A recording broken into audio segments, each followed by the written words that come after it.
Hello dear students, কি খবৰ তোমালোকৰ? আশা কৰিছো ধুনীয়াকৈ তোমালোকে পৰীক্ষাৰ কাৰণে পঢ়ি আছা। আজি ভাষা জ্ঞানৰ পাৰ্ট 17 তোমালোকৰ কাৰণে লৈ আহিছো। গতিকে ভিডিওটো কি কৰিব লাগিব? মনোযোগেৰে চাব লাগিব। যেটো তোমালোক সৰু ল'ৰা ছোৱালী হয়, মনোযোগেৰে যদি নুচোৱা তেতিয়া হলে তোমালোকে ভালদৰে বুজি নাপাবা। গতিকে ধুনীয়াকৈ মনোযোগেৰে চাব লাগিব। আৰু চোৱা ভাষা জ্ঞানত তোমালোক এনেকুৱা ধৰণে অনুচ্ছেদ দিব। এই অনুচ্ছেদবিলাক ধুনীয়াকৈ পঢ়িব লাগিব।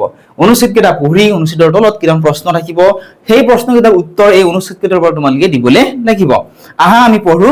চোৱা অনুচ্ছেদটোৰ নাম হৈছে মহাপুৰুষ শ্ৰীমন্ত শংকৰদেৱৰ পবিত্ৰ সৃষ্টি নামঘৰ। হয়নে? তোমালোকে সকলোৱে মহাপুৰুষ শংকৰদেৱৰ বিষয়ে শুনিছা। তেওঁ কি কৰিছিলে? একশৰণ নাম ধৰ্ম প্ৰচাৰ কৰিছিল আৰু তেওঁ ঠায়ে ঠায়ে সত্ৰ নামঘৰ আদি কি কৰিছিলে?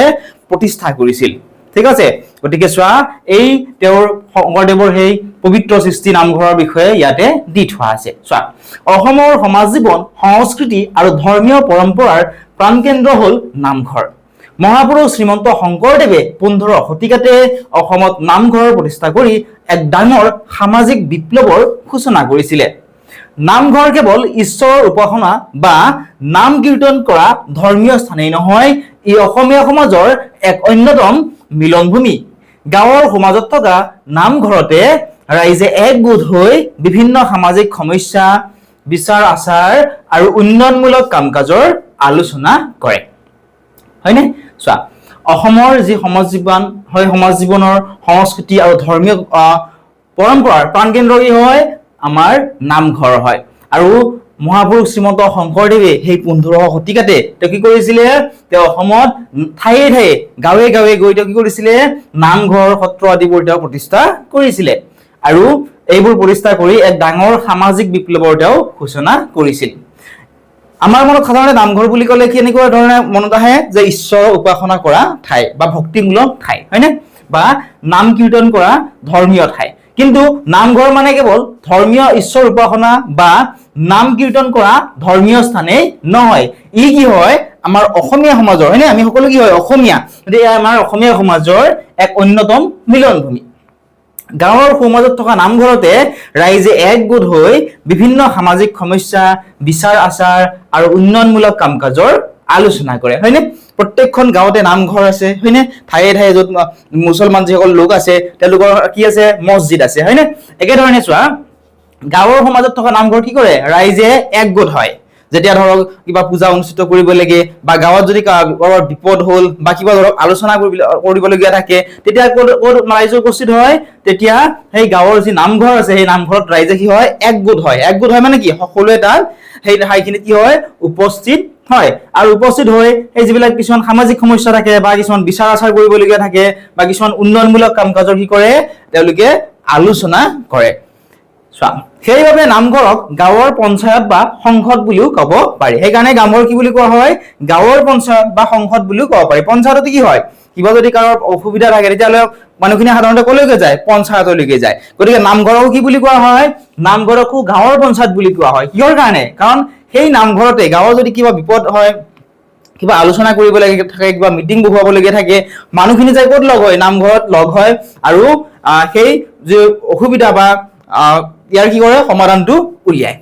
ইয়াৰ উপৰি নামঘৰত ভাওনা, সত্ৰীয়া নৃত্য, বৰগীত আদি সাংস্কৃতিক অনুষ্ঠানৰ চৰ্চা আৰু প্ৰদৰ্শন কৰা হয়। নামঘৰৰ মজিয়াত ধনী দুখীয়া উচ্চ নীচৰ কোনো ভেদাভেদ নাথাকে। ইয়াত পবিত্ৰ পৰিৱেশে সমাজলৈ সমতা আৰু একতাৰ বাৰ্তা কঢ়িয়াই আনে। চোৱা নামঘৰক কি বুলি কোৱা হয়? নামঘৰক মনত ৰাখিবা কি বুলি কোৱা হয়? গাঁৱৰ পঞ্চায়ত বুলি কোৱা হয়। ইয়াৰ উপৰি কি কৰা হয়? নামঘৰত সত্ৰীয়া নৃত্য, ভাওনা, বৰগীত আদি যিবিলাক সাংস্কৃতিক অনুষ্ঠান আছে, ঠাই বিশেষে বেলেগ বেলেগ হ'ব পাৰে, কিন্তু যিবিলাক সাংস্কৃতিক অনুষ্ঠান আছে সেই সাংস্কৃতিক অনুষ্ঠানবিলাকৰ চৰ্চা আৰু প্ৰদৰ্শনো কৰা হয়। নামঘৰৰ মজিয়াত ধনী দুখীয়া উচ্চ নীচৰ কোনো ভেদাভেদ নাথাকে। হয়নে? চাবচোন নামঘৰত সকলোৱে যাব পাৰে। ধনীও যাব পাৰে, যাৰ বহুত টকা পইচা ধন সম্পত্তি আছে তেওঁ যায়, যাৰ একো টকা পইচা ধন সম্পত্তি নাই তেওঁ যাব পাৰে। গতিকে নামঘৰত কি নাই? নামঘৰৰ মজিয়াত ধনী দুখীয়া বা উচ্চ নীচৰ কোনো ভেদাভেদ নাথাকে। হয়নে? আমি সকলোৱে মিলিজুলি আমি নামঘৰত যাব পাৰো। গতিকে ইয়াৰ পবিত্ৰ পৰিৱেশ সমাজলৈ কি আনে? ক্ষমতা আৰু একতাৰ বাৰ্তা কঢ়িয়াই আনে। অসমীয়া সংস্কৃতিৰ এই অনন্য অনুষ্ঠানটোক আদৰ কৰা আৰু ইয়াৰ পবিত্ৰতা ৰক্ষা কৰাটো আমাৰ প্ৰত্যেকজনৰে কি হয়? কৰ্তব্য হয়। এতিয়া ইয়াৰ পৰা আমাক এটা প্ৰশ্ন দিছে, প্ৰশ্ন এটাৰ উত্তৰ উলিয়াবৰ কাৰণে আমি চেষ্টা কৰো আহা। চোৱা ফাৰ্ষ্ট কুৱেশ্যনটো চোৱা, আৰু পৰীক্ষাটো তোমালোকৰ এনে ধৰণে আহিব যে তলৰ অনুচ্ছেদটো পঢ়া আৰু পঢ়ি প্ৰশ্ন নম্বৰ 1 ৰ পৰা 5 নম্বৰলৈ লৈ শুদ্ধ উত্তৰটো বাছি উলিওৱা।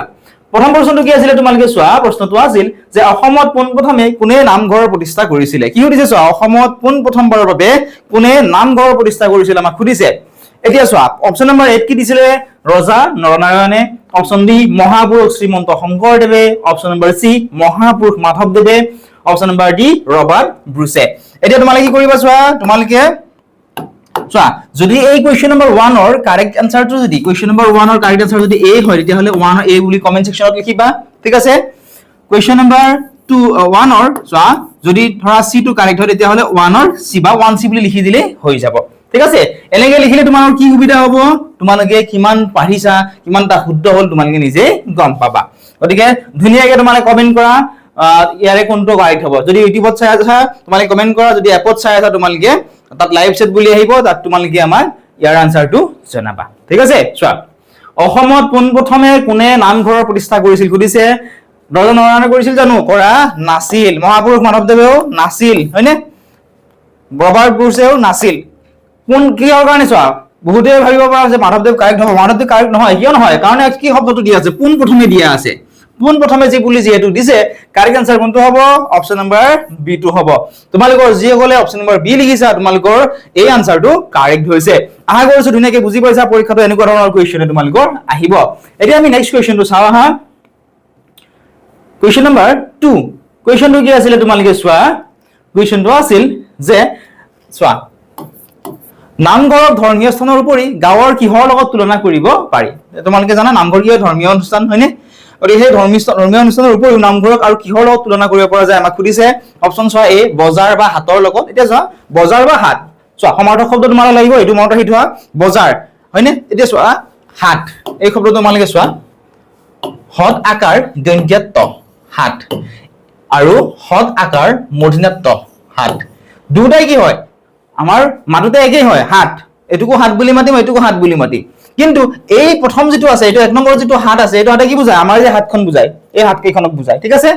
আৰু এই হাতটোৱে কি বুজায়, যদি মূৰ্ধন্যাত্ত থাকে তেতিয়াহলে এইটো হাতে কি বুজাব, অৰ্থাৎ 2 নম্বৰ থকা হাতটোৱে কি বুজাব, এইটো বজাৰ বুজায়, ঠিক আছে।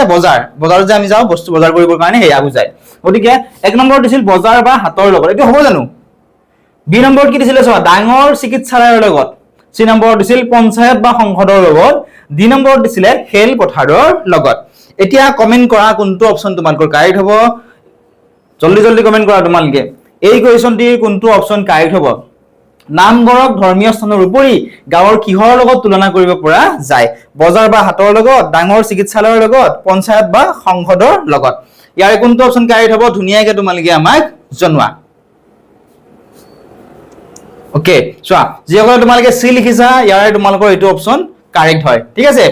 নামঘৰক কিহৰ লগত তুলনা কৰা হয়, পঞ্চায়ত বা সংসদৰ লগত তুলনা কৰা হয়। কিহৰ কাৰণে চোৱা, কাৰণ নামঘৰত কি কৰা হয়, নামঘৰত আমি সকলো একগোট হওঁ, হয়নে। কাৰণ চোৱা কোনোবাই চাকৰি কৰে, কোনোবাই কোম্পানীত কাম কৰে, কোনোবাই কৰবাত কাম কৰে, কিন্তু এটা যেতিয়া আমাৰ অনুষ্ঠান পালন কৰোঁ বা যিকোনো এটা কিবা গোট হয় আমাৰ সকলোখিনি মানুহ আহি ক'ত লগ লওঁ, আমি গাঁৱৰ নামঘৰত আমি কি হওঁ, একগোট হওঁ, হয়নে।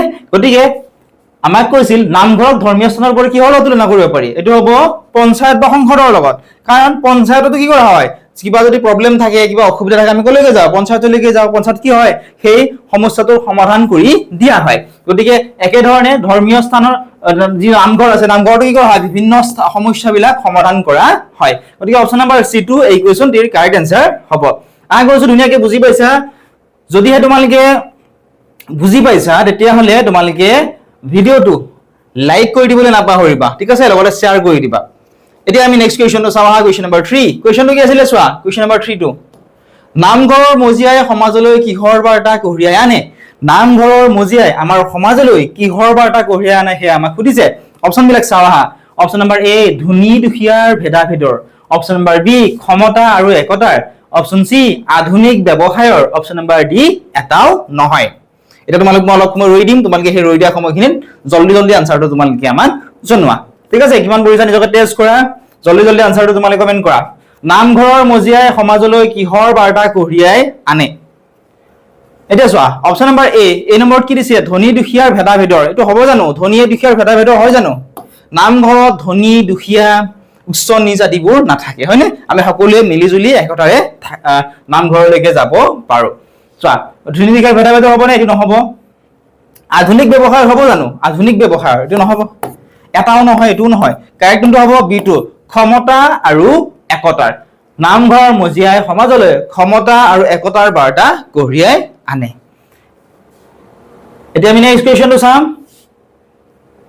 কুৱেশ্যন নম্বৰ 4 কুৱেশ্যনটো কি আছিল যোৱা কুৱেশ্যনটো আছিল বিপ্লৱ শব্দটোৰ প্ৰকৃত অৰ্থ কি বিপ্লৱ যেটো শব্দ সেই শব্দটোৰ প্ৰকৃত অৰ্থ সেই অৰ্থটো আমাক সুধিছে বিপ্লৱ শব্দৰ প্ৰকৃত অৰ্থ চোৱা তোমালোকৰ পৰীক্ষাত শব্দৰ অৰ্থও এনেকে ধৰণে কেতিয়াবা দি দিয়ে এটা বা দুটা গতিকে এই ইয়াত মই এনেকে লিখি দিছো বিপ্লৱ শব্দটোৰ প্ৰকৃত অৰ্থ সাধাৰণতে তোমালোকৰ ইয়াত কি থাকে সমাৰ্থক শব্দ বিপৰীত শব্দ থাকে 4 নম্বৰ বা 5 নম্বৰ প্ৰশ্ন হয়নে প্ৰত্যেকটো অনুচ্ছেদৰ কিন্তু কেতিয়াবা তোমালোকক শব্দৰ অৰ্থ খুধে গতি শব্দৰ অৰ্থবিলাকো তোমালোকে কম বেছি পৰিমাণে চাবলে লাগিব চোৱা বিপ্লৱ শব্দৰ প্ৰকৃত অৰ্থ সুধিছিলে অপচন চোৱা এ স্থিৰ হৈ থকা অৱস্থা বি সমাজত হোৱা এক ডাঙৰ বা আমূল পৰিৱৰ্তন অপচন সি মনে মনে বহি থকা কাৰ্য আৰু অপচন নম্বৰ ডি দিছিলে পুৰণি নিয়মকে খামুচি থকা এতিয়া এই কুৱেশ্যনটোৰ কোনটো অপচন কাৰেক্ট হ'ব ধুনীয়াকে তোমালোকে আমাক জনোৱা কুৱেশ্যন নম্বৰ 4 ৰ কোনটো অপচন কাৰেক্ট হ'ব বিপ্লৱ শব্দটোৰ প্ৰকৃত অৰ্থ কি হয় বিপ্লৱ শব্দটোৰ প্ৰকৃত অৰ্থ কি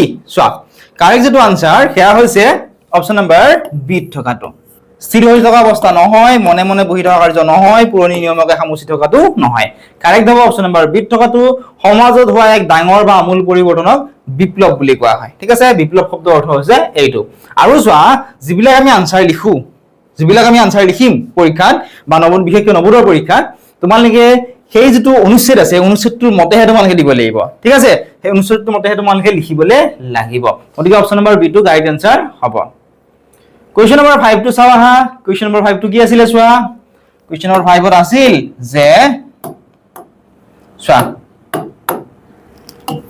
নামঘৰ অসমীয়া সমাজৰ এক অন্যতম মিলনভূমি এই বাক্যত থকা এই মিলনভূমি শব্দ আছে এই মিলনভূমি শব্দটো কি পদ হয় আমাক সুধিছে এনেকুৱা ধৰণৰ সুধে আমাক যে এইটো কি পদ বিশেষ্য বিশেষণ সৰ্বনাম ক্ৰিয়া অব্যয় আৰু কি পদ অপচন চোৱা অপচন নম্বৰ এ বিশেষ্য পদ বি সৰ্বনাম পদ বি বিশেষণ পদ সি সৰ্বনাম পদ আৰু অপচন নম্বৰ ডি দিছিলে ক্ৰিয়াপদ আমাক সুধিছে নামঘৰ অসমীয়া সমাজৰ এক অন্যতম মিলনভূমি এইটো এটা বাক্য এই বাক্যত থকা যেটো মিলনভূমি শব্দ আছে এই মিলনভূমি শব্দটো কি পদ হয় হে আমাক সুধিছে ইয়াৰ আনসাৰটো হৈছে অপচন নম্বৰ 8 থকাটো বিশেষ্য পদ এটা বিশেষ্য পদ কিয় হল তোমালোকে চাইলে নহব কেৱল আনসাৰটো চালি থলে নহব যে এইটো বিশেষ্য পদ হ'ব কিয় হল হেয়াও তোমালোকে জানিবলে লাগিব গতিকে চোৱা যি পদে কোনো ব্যক্তি বস্তু ঠাই জীৱ গুণ ভাৱ বা ধাৰণাৰ নাম বুজায় তাক বিশেষ্য পদ বুলি কোৱা হয় ইয়াত মিলনভূমি যেটো শব্দ আছে এই শব্দটোৱে এখন স্থান বা ঠাইৰ নাম বুজাইছে হে মিলনভূমিটো কি হ'ব এটা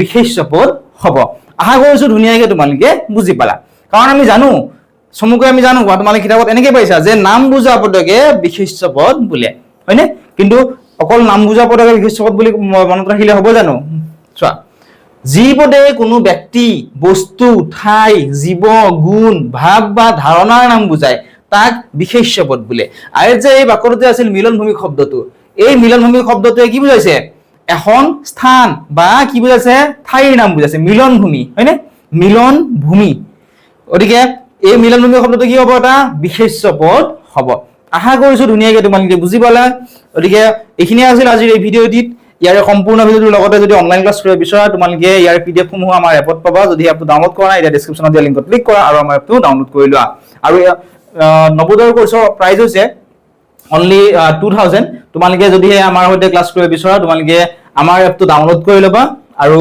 আমাৰ সৈতে তোমালোকে কন্টাক্ট কৰিবলৈ নাপাহৰিবা ঠিক আছে আমাৰ এপত হ'ব গোটেইবিলাক ক্লাছ আৰু ইয়াতে তোমালোকে গোটেইখিনি পাই যাবা ঠিক আছে তোমালোকৰ যিবিলাক আমি পঢ়া গোটেইবিলাকৰ নোটস লগতে ৰেকৰ্ডেড ভিডিওস লাইভ ক্লাছ গোটেইখিনি তোমালোকক তাত দি দিয়া হ'ব তোমালোকে আমাৰ সৈতে কন্টাক্ট কৰিবলৈ নাপাহৰিবা তোমালোকে স্ক্ৰীনত দেখা এই নম্বৰটো আমাক কন্টাক্ট কৰিব পাৰিবা ঠিক আছে এইটো নম্বৰটো কন্টাক্ট কৰিব পাৰিবা তোমালোকক আমি গোটেইখিনি ধুনীয়াকৈ বুজাই দিবৰ কাৰণে চেষ্টা কৰিম